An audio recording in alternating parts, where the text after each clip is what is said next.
Destroy that balloon.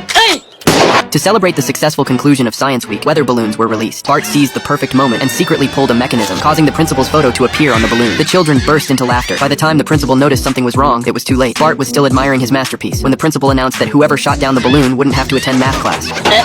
Careful, children, that's my car. Two bullies exchanged glances before directly smashing a car window. The janitor fired 2 shots, which caused a fighter jet to mistake it for an attack and launch missiles. The principal quickly realized it was Bart's prank. He made Bart empty his pockets and discovered the balloon's blueprint and photos from its construction. Bart turned to run, but was grabbed and pulled back. After much deliberation, the principal decided to punish Bart by having him assist with scientific research as his little helper. 4:30 in the morning. There's a 4:30 in the morning now? Thus, Bart was forced to wake up at 4 in the morning. Even Marge couldn't get up to make him breakfast. Even the cat and dog watching TV saw Bart coming downstairs and immediately turned off the television, pretending to sleep. Bart set off on his bicycle. Still dark. Gotta use a generator.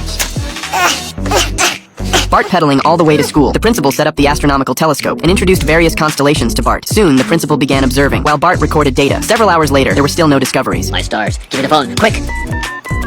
The principal hurriedly contacted the observatory. They observed and found it was the balloon with Skinner's photo on it. So the No, there's no need for that. It's already named after me. principal decided to catch the balloon, warning Bart not to touch the telescope. Watching Skinner walk away, Bart's mischievous mind started working. Woo! All hands on deck! Fire support valve! Suddenly, Bart discovered a comet and immediately called back the observatory to report his finding. Meanwhile, the principal successfully captured the balloon and used it to return to Bart's side. What are you doing? Give me that phone. Congratulations, Bart. You've just discovered a comet. No! As the balloon slowly ascended, the principal completely broke down. Back home, Bart couldn't wait to share the news with his family. Marge felt extremely proud of Bart. Then you've always been proud of me. Yes? The next day when Bart arrived at school, everyone was very enthusiastic toward him. Bart couldn't stand it and wanted to leave quickly. Bye, Bye-bye!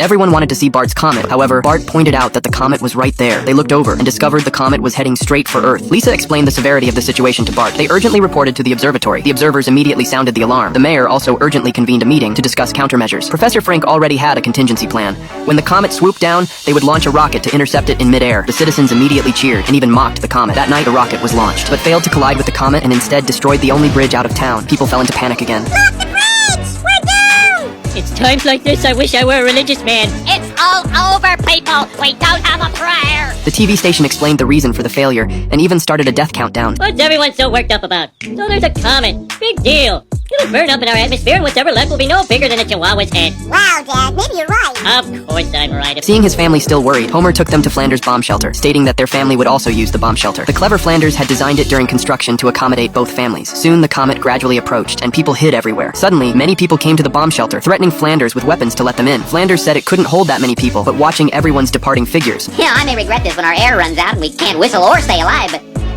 Oh, what the heck? Once everyone entered, they found the door wouldn't close. One person had to leave. The clown said he could bring people joy and couldn't leave. Moe also said he still had to supply liquor. Suddenly, Homer stated that what was least needed was the left-handed specialty store. That's you, Flanders! Terribly sorry. Flanders is the only useless person here. If anyone dies, it should be him. So let's kick Flanders out. Sorry. Well, sir, sounds fair. Toodaloo, everybody. I'll... Flanders' wife wanted to leave together but was forcibly kept by Flanders. He even gave his son a bullet, saying that if he wanted to come back, he should shoot him. After Flanders left, everyone looked at each other awkwardly. Moe suggested playing games to pass the time. I'll make the sound of a barnyard animal, and you all try to guess what it is. It's a pig. It's a cow, man. It's a pony. No, it's a goat. Everyone disagreed with each other's answers. Instantly, arguments erupted in the cramped space. Homer shouted loudly to stop the chaos and stated they couldn't let a brave person face death alone. I'm going out there. There was a baby ox. He's right, you know. About the ox? About everything, damn it. Moe followed closely behind and walked out, so everyone followed Homer outside to accompany the brave Flanders. When Flanders was singing alone on the mountaintop, suddenly everyone joined in, embracing each other and singing together. Bye!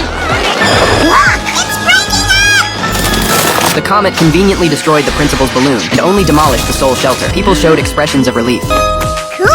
We're safe! Sure makes you appreciate the preciousness of life.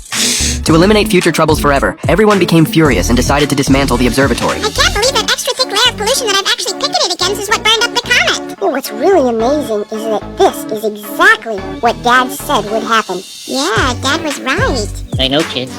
I'm scared too.